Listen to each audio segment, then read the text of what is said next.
¿Qué tal? Lo que les voy a leer es una nota que publicó Proceso. Yo la estoy retomando de Sin embargo, ellos también la publicaron, pero es del año 2012. Y desde el año 2012 nos hacían estas advertencias. Miren nada más esta imagen, un cerro, no sé dónde sea, con una letra Z, propiedad de los Zetas. Los Zetas quieren establecer un estado paralelo en México. Como nunca en la historia reciente del país, la contienda electoral, que arrancó formalmente el viernes 30 de marzo, estará permeada no solo por la tensión política, sino por el activismo inédito de los grupos criminales. Dos prestigiados académicos estadounidenses, George W. Grayson y Samuel Logan, advierten en El verdugo de hombres, libro de publicación inminente, acerca del fracaso de la guerra calderonista contra el narcotráfico y alertan sobre el actual propósito del más violento de estos grupos, los Zetas, establecer un gobierno paralelo en México, lo que de hecho ya lograron en varias regiones. El artículo es de Jesús Esquivel. Los sanguinarios métodos de operación del cártel de los Zetas reflejan el fracaso de la lucha militarizada de Felipe Calderón contra el narcotráfico y amenazan el Estado de Derecho en México. No tiene precedentes ni forma ni razón el reguero de sangre que hay en México, pero afecta directamente el panorama político, sostienen los analistas estadounidenses George W. Grayson y Samuel Logan en su libro El verdugo de hombres, que saldrá a la venta en Estados Unidos en los próximos días bajo el sello editorial Transaction Publisher, cuando en México estén en pleno desarrollo las campañas electorales más profusas de los últimos tiempos. La obra es resultado de una amplia y minuciosa investigación sobre el origen y comportamiento de la organización criminal mexicana más violenta y peligrosa en la historia del trasiego de drogas, personas y armas en México y en otros países. Según los académicos, los Zetas ni ningún otro cártel desean el fracaso del Estado de Derecho en México. Al contrario, están ansiosos de llevar a cabo sus actividades con tal impunidad, esto es, establecer un gobierno paralelo junto con rutas clave para el trasiego de drogas. Es más, los autores afirman que dicha soberanía compartida ya existe en regiones como Tierra Caliente y el Triángulo Dorado, conformado por Chihuahua, Sinaloa y Durango, en Michoacán, Guerrero, Chiapas y Oaxaca, así como en sectores del norte del país como Ciudad Juárez, Matamoros, Reynosa y Nuevo Laredo. A los Zetas les atribuyen gran parte de los secuestros y otros delitos que ocurren en los territorios donde operan, así como actividades de lavado de dinero. Hoy, subrayan, los sicarios y dirigentes de este cártel son los más temidos del hemisferio. Es difícil persuadir a cualquier persona en México, Estados Unidos o Centroamérica para que hable sobre los Zetas de manera abierta y franca.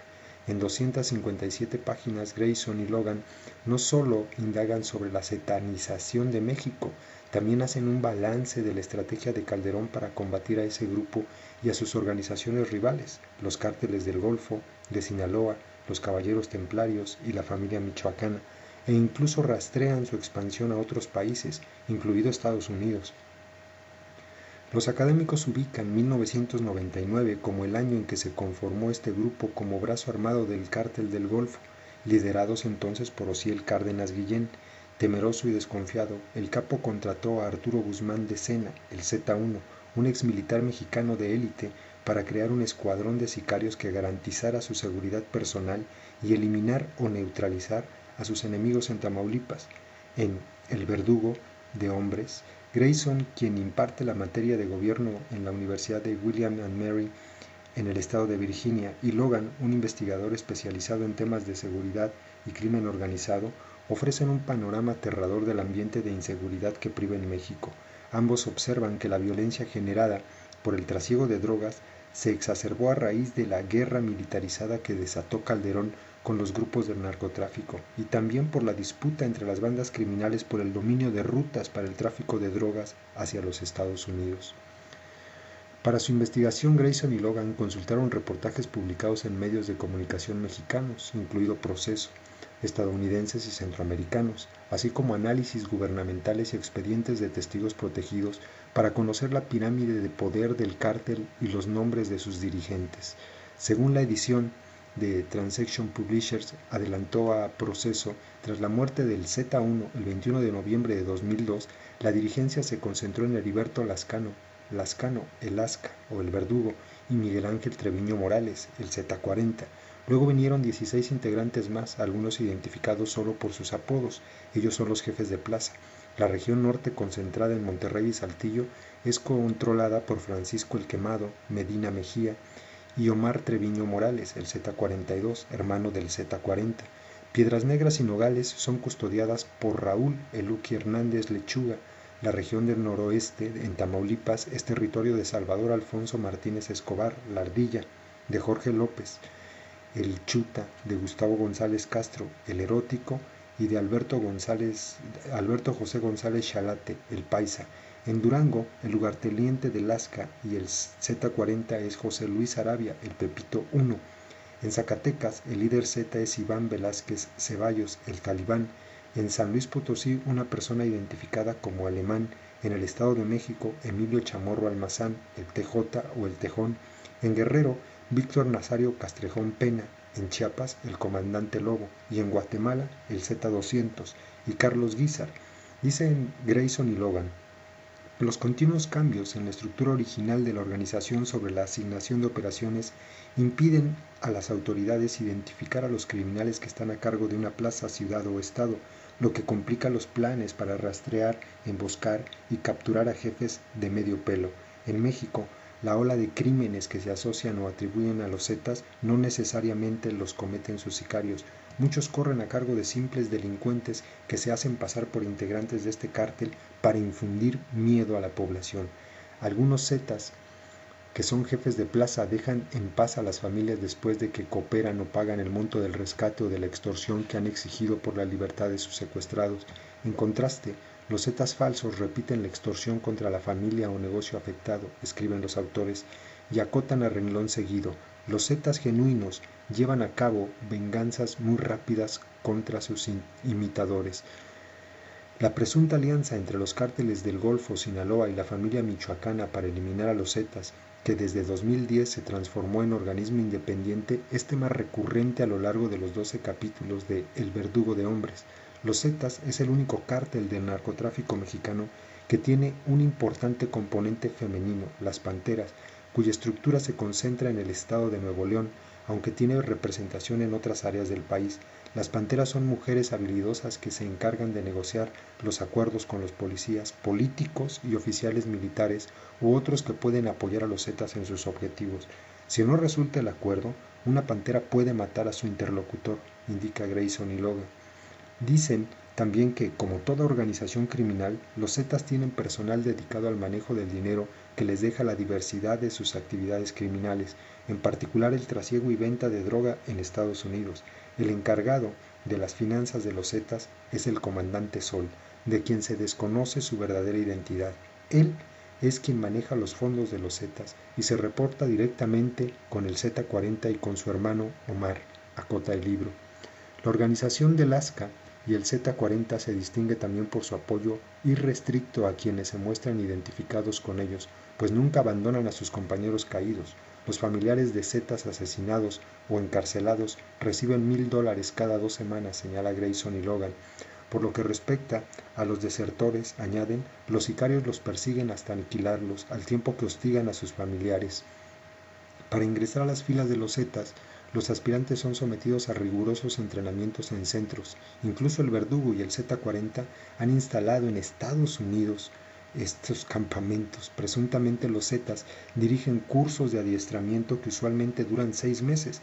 Los entrenamientos se realizan en campos ubicados en el sureste de Matamoros, frente a la ciudad fronteriza de Brownsville, al norte del aeropuerto de Nuevo Laredo, cerca de Abasolo, en Matamoros y Ciudad Victoria, y en el rancho Las Amarillas, a las orillas del pueblo de China, cerca de la frontera entre Nuevo León y Tamaulipas, destaca el libro. También consigna que el FBI reportó que una célula de los Zetas tenía un rancho en un condado aislado en el estado de Texas, donde entrenaban a su personal y neutralizaban a la competencia, por medio del asesinato y tortura. Entre los instructores se encuentran Luis Alberto, el Z5, y el teniente Carlos Jau Castañeda, según el relato de un testigo protegido que se incluye en el libro de Grayson y Logan. Dos de estos centros de adiestramiento Zetas, ubicados en Tamaulipas, tienen incluso pistas de aterrizaje, anotan los autores de El Verdugo de Hombres, y explican que los ingresos por actividades ilícitas son divididos porcentualmente. Analistas que hablaron off the record para la integración del trabajo de Grayson y Logan indican que el tráfico de cocaína constituye 50% de los ingresos de los Zetas, del 10 al 15% el tráfico de metanfetaminas y heroína, otro tanto por las extorsiones, 5% por el tráfico de indocumentados, contrabando y entre 10 y 15% por otras actividades. Los dos investigadores dedican un importante espacio de su obra a destacar la presencia y dominio de los Zetas en Honduras, El Salvador y Guatemala. Revelan también una alianza transatlántica de El Verdugo y el Z-40, según los reportes de diversos medios de comunicación de México y América Central. Nicola Gratteri, el jefe de operaciones antinarcóticos del gobierno de Italia, sostiene que en los últimos 2 años los Zetas han colaborado con la mafia de Calabria, con la 'Ndrangheta. Esta relación se estableció en razón del bajo costo de la cocaína que ofrecen los Zetas y el Cártel del Golfo a los consumidores de Italia. Los narcotraficantes mexicanos venden el kilo a $25,000 y los italianos la venden a sus clientes europeos a $45,000 el kilo, casi el doble, explica el libro. Las operaciones de tráfico de droga y de inmigrantes, secuestros y piratería de los Zetas se sustentan en la compra de funcionarios públicos locales, según se desprende del Verdugo de Hombres.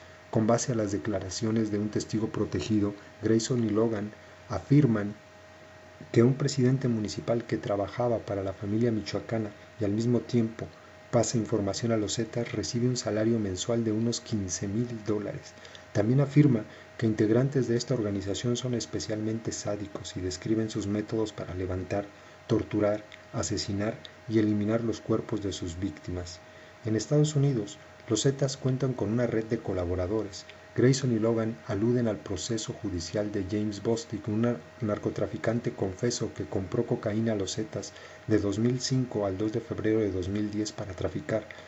En su declaración, Bostic aseguró haber pagado $589,000 a un distribuidor de drogas de los Zetas en un hotel en White Marsh, Maryland.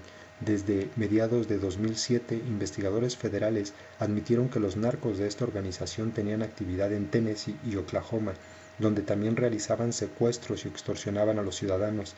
En Atlanta, incluso negociaron con el grupo de los Tolls para operar en esa ciudad y tener a su disposición las rutas del trasiego de narcóticos que llega a Chicago. Al año siguiente llegaron a Memphis y dominaban los corredores de droga que cruzan Texas, en particular las ciudades de Dallas y Houston. En octubre de 2008, el Buró Federal de Investigaciones emitió un boletín de inteligencia en el cual asentó que el alcance y presencia de los Zetas se había extendido al suroeste medio-oeste de Estados Unidos. Asimismo, dicen Grayson y Logan por medio de informantes y de un integrante de la pandilla Pistoleros Latinos, agentes del Servicio de Aduanas y Protección Fronteriza, confirmaron que los Zetas contrataron a pandilleros locales para que protegieran los cargamentos de droga en territorio estadounidense y perpetraran asesinatos o secuestros.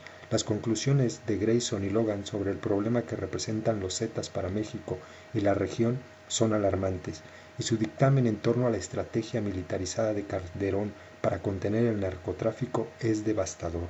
El gobierno de México asesta golpes solamente, esto es muy interesante, el gobierno de México asesta golpes solamente contra individuos del crimen organizado o grupos pequeños, pero tiende a concentrarse en atrapar a uno por uno de los capos. Esta estrategia hace que aumente la violencia porque los subalternos, quienes son menos habilidosos que sus jefes destronados, buscan reemplazar al capo y otros cárteles sacan provecho del grupo decapitado. Su relación con la organización de los Beltrán Leiva permitió la expansión de los Zetas en Monterrey y Zacatecas, y posiblemente los relaciona con La Línea, el grupo de sicarios del Cártel de Juárez que les abrió las puertas de esa ciudad. Advierten también que, de acuerdo con reportes de inteligencia, La Línea se encarga de las operaciones del debilitado Cártel de Juárez ante el posible retiro de Vicente Carrillo Fuentes y el arresto de sus socios. Puntualizan: esta despiadada pandilla podría unirse a la causa común de los Zetas por medio del intercambio de tácticas de apoyo y permitir que tengan acceso al lucrativo corredor de Juárez. Si se materializa su supuesta alianza con la línea, insisten, los Zetas se beneficiarán de los servicios y experiencia de expolicías en la región de Ciudad Juárez, El Paso, en lugar de depender de las labores de criminales neófitos. Es, leer este tipo de cosas nos lleva a concluir que efectivamente el problema de este cártel, particularmente el más violento de México, el más violento de, no sé, yo me atrevería a decir del mundo, porque estos señores de verdad sí son verdaderamente, pues están muy locos. Eh, es un problema que no ha sido atacado y que no ha sido, no ha, no ha hecho el gobierno nada, absolutamente nada por atacarlo de manera correcta. La colusión de estos criminales, el poder y los sanguinarios que son, definitivamente tiene de rodillas al gobierno. Se descubre también en este pequeño artículo tomado del libro que efectivamente la lucha de la guerra que declaró Felipe Calderón al crimen organizado pues fue una mentira. Los Zetas siguen operando y son todavía más violentos. Yo ahí les dejo la información, compas. Saludos.